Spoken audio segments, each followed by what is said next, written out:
Joining me now, Congressman Joe Neguse of Colorado, the newly elected Assistant House Democratic Leader. Leader Neguse, welcome back to the Saturday Show. Oh, thank you for having me on, Jonathan. Good to be with you. So President Biden released a statement on the spending deal today saying, quote, Congress's work isn't done, and calling for a border security supplemental. What more needs to be done, and can it get done given the state of the Republican majority? Well, first and foremost, I certainly agree with the president. There's more work to be done. But I think contextually, something that is important to remember, and of course, you stated this at the outset, is how we got here. It's quite remarkable that 6 times in the last 6 months you have had these government showdowns that have been averted only because of the masterful leadership of Leader Jeffries in the House, President Biden, and congressional Democrats, ultimately saving the day, putting people over politics and working to keep the government up and running. The fact that we have ultimately been responsible for getting these bills across the finish line, notwithstanding that the Republicans ostensibly have a majority in the U.S. House of Representatives, of course, a dwindling one, as you said, I think is certainly worth repeating. Now, with regard to the particular question you posed, there is a bipartisan bill, as you know, that passed out of the Senate to address our national security needs. It passed with 70 votes out of the United States Senate on a bipartisan basis. And we all know that if that bill were put on the floor for an up or down vote, it would pass by an overwhelming margin. It's a binary choice, in my view, that's faced by Speaker Johnson as to whether or not he capitulates to the far right, Marjorie Taylor Greene and many others, or whether he ultimately puts that bill on the floor. He has yet to do the latter. I hope that he will when we return from the district work period that commenced yesterday. I'm sorry, Congressman. I was working on something while you were answering a little bit that question. The bill that you said passed with 70 votes, was that the border security bill, or was that the Ukraine funding bill?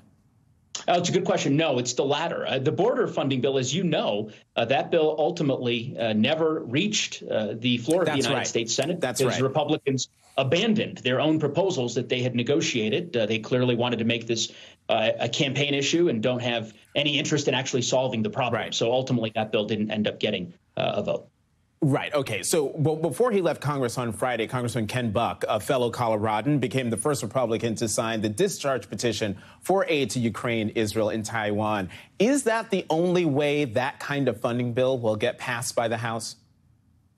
Well, I had a number of conversations with my colleague, with Representative Buck, who is a friend, is a congressional neighbor of mine. Our districts are adjacent to each other. We disagree on a whole lot, but I have found him to be a good faith partner on a number of issues. And so I wish him well in his next chapter. I was grateful that he ultimately made the decision to sign the discharge petition because of his belief that we need to not abandon our allies in Ukraine. Again, however, I would say, as so many others have said on both sides of the aisle, including Mitch McConnell in the United States Senate, the path forward, in my view, is the Speaker putting the bill on the floor for a vote. And while I'm hopeful that other Republicans will follow the lead of former Congressman Ken Buck in signing that discharge petition, it shouldn't take a discharge petition to ultimately get an up or down vote on supporting our allies and our own national security interests.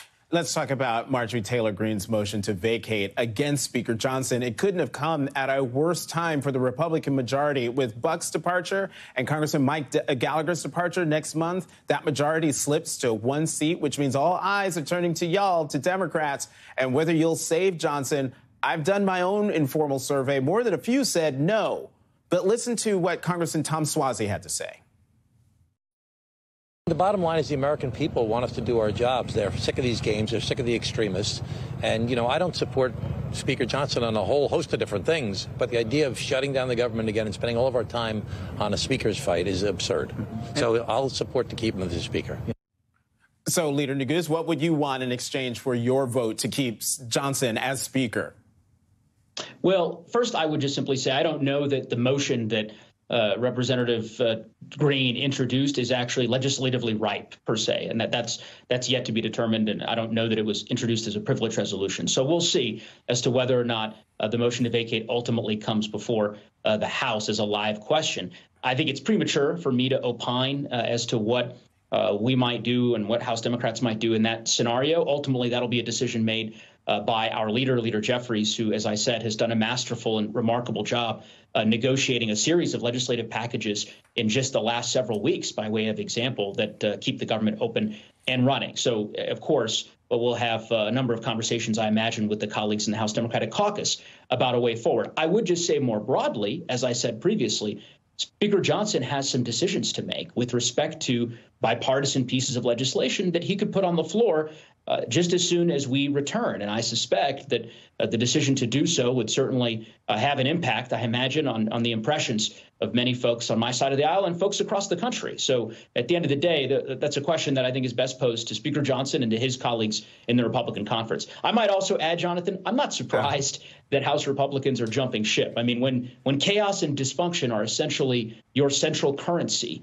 as a governing majority, it shouldn't be all too surprising that Republican members would decide that they don't want to stay any longer. Yeah, and it's incredible. It's one thing to say, you know what, I'm not going to run for re-election. It's another to say, you know what, I'm out. See ya. I'm leaving. I'm leaving right now. Assistant Democratic Leader, Congressman Joe Neguse, as always, thank you very much for coming to the Saturday Show. Thanks, Jonathan.